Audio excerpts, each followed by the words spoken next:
morning. Welcome to Sstp Penang. My name is Ninot, and with us today is our guest, Puan Ninot Aziz. Puan Ninot Aziz, I would like to hear about your experience as an author. Can you tell us, please? Thank you, Vinod, and thank you for having me. I decided to become an author when I was 11 years old. That early on, I knew, and it has been an amazing journey.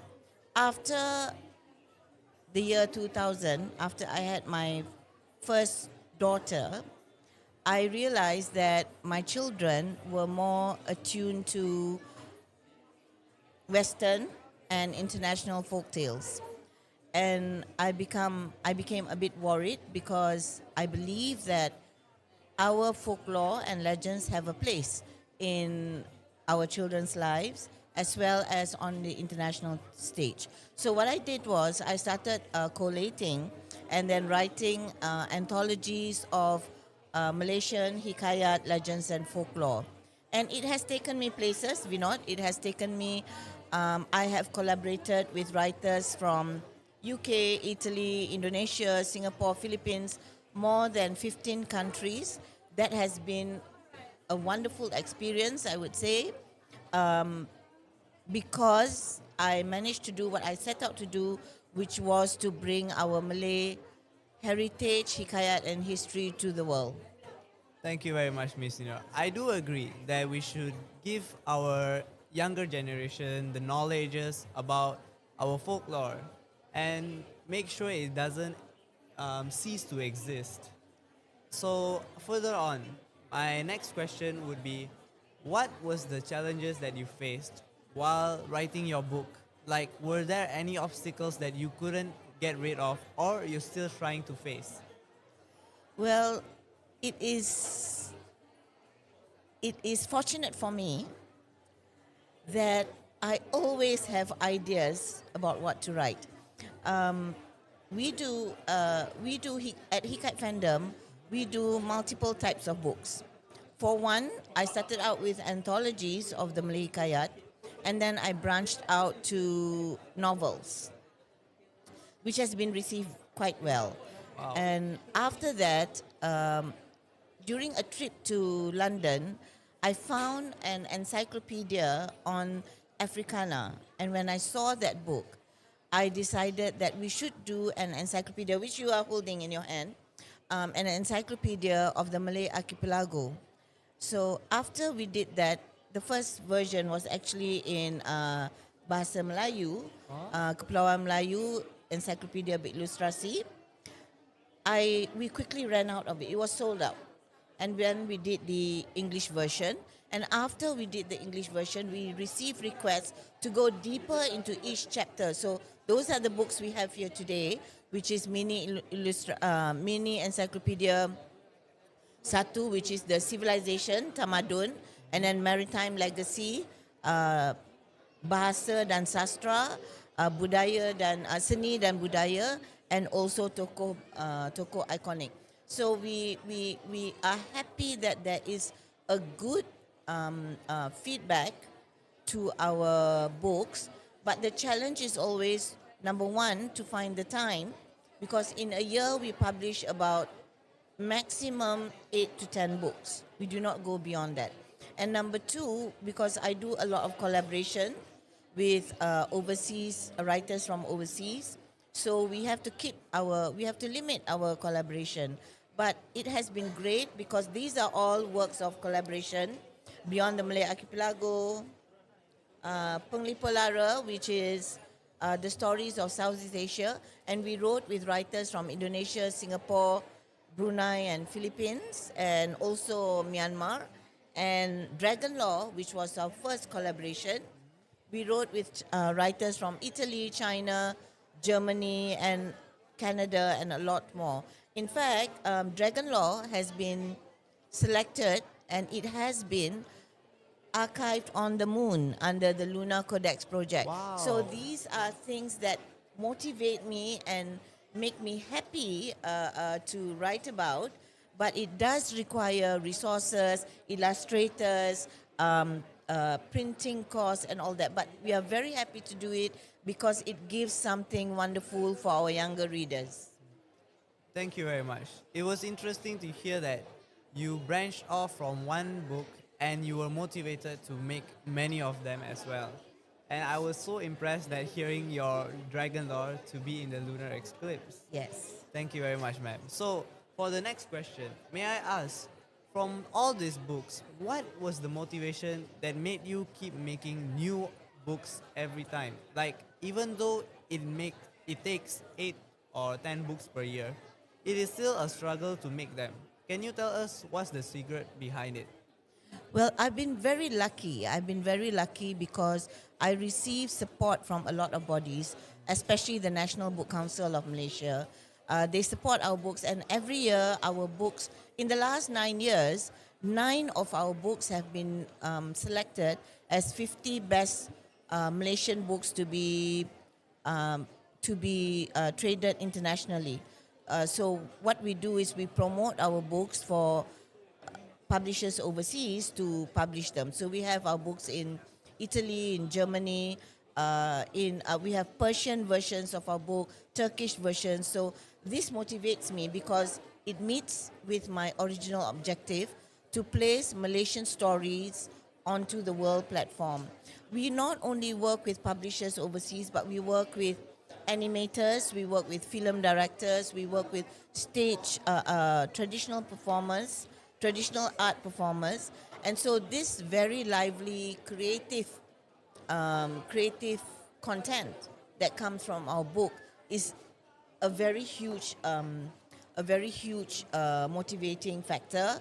On top of that, we receive support from organizations like Yayasan Hasana, which recognizes us as a social entrepreneur, which means, Vinod, that we in turn help illustrators, designers who are from the less fortunate or who face challenges too. For example, single parents, people who are challenged, senior citizens. We have a group of storytellers who tell our stories, and they are mainly retirees. And so this ecosystem is what makes it so motivating and so satisfying to work in. All right, thank you very much as well. So I've heard that you're able to give an opportunity to the less fortunate. It is great to hear that there are many people in the world like such as you to help them as well. So I would like to ask that, what was your favorite books out of all of them? So if you were specifically able to choose one of them, which was one that gave an inspiration to make more like this? I don't know, Vinod. That is a very difficult question. Yeah. At the moment, I'm working on Layla's Quest as a TV series. Oh. And I think at the moment that is my favorite because it is also one of the most successful in terms that it's been made available in 5 languages. So you have it in English, the first version, and then in Malay, Kembara Layla. It has been translated to Persian, Turkish, and also we hope for there is an Indonesian version coming up, and we also hope that we will have a French-Canadian version soon.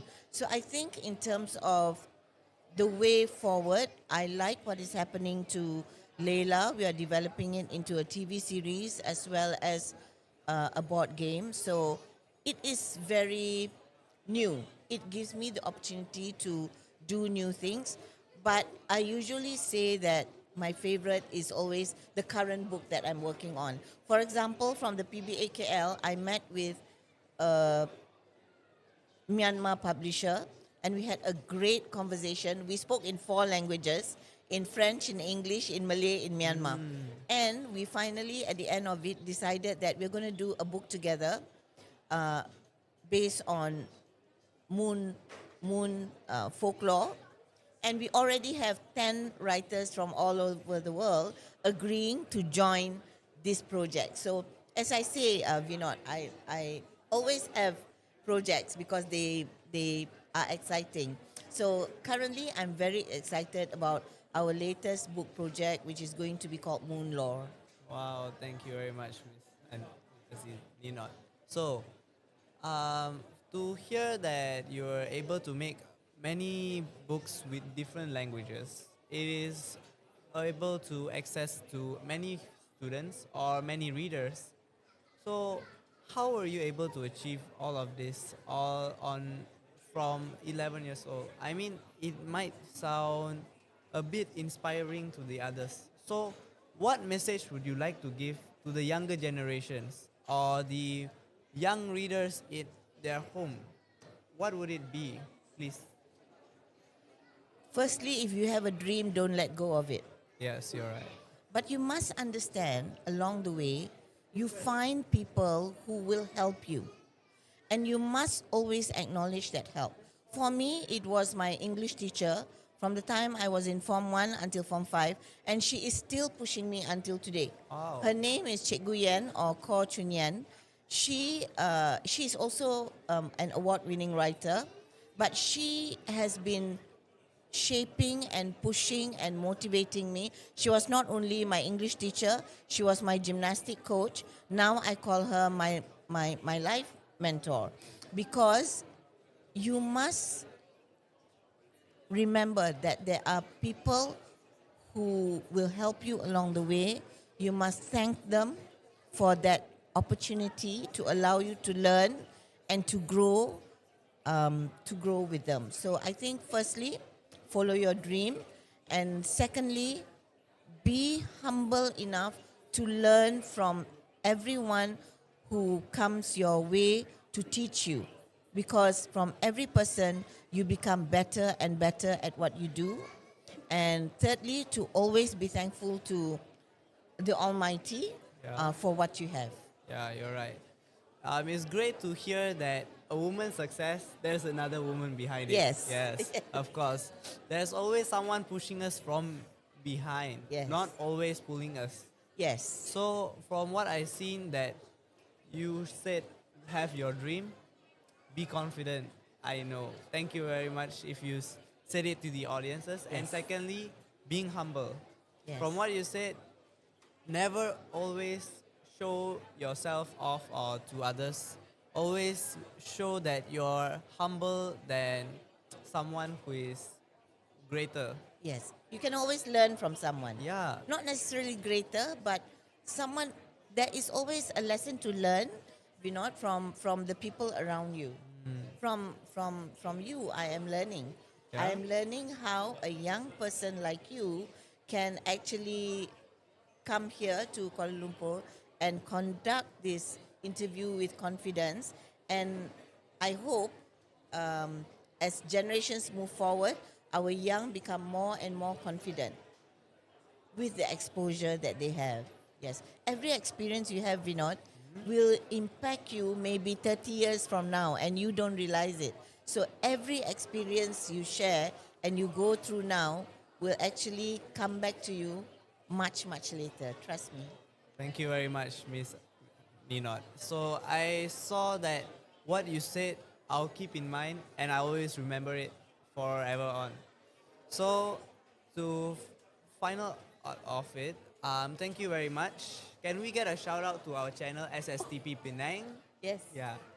Okay, SSTP Penang, thank you so much for having me and Hikayat Fandom here on your channel. You have a great program and you have great teachers. So learn as much as you can. Your school years are the best. In fact, you will read the most when you are in school. So read as much as you can. Learn about the world as much as you can. I always say, you travel the world by reading books first, and your experience later will become more enriched by it. So SSTP Penang, you're doing a great job. Thank you for having us. Thank you very much. As well as promoting your books, as they are so great. I would like to have them. Yes, so this is Beyond the Malay Archipelago, an encyclopedia of Southeast Asia, ancient Southeast Asia. We have in front of us the mini encyclopedias of all the topics. I would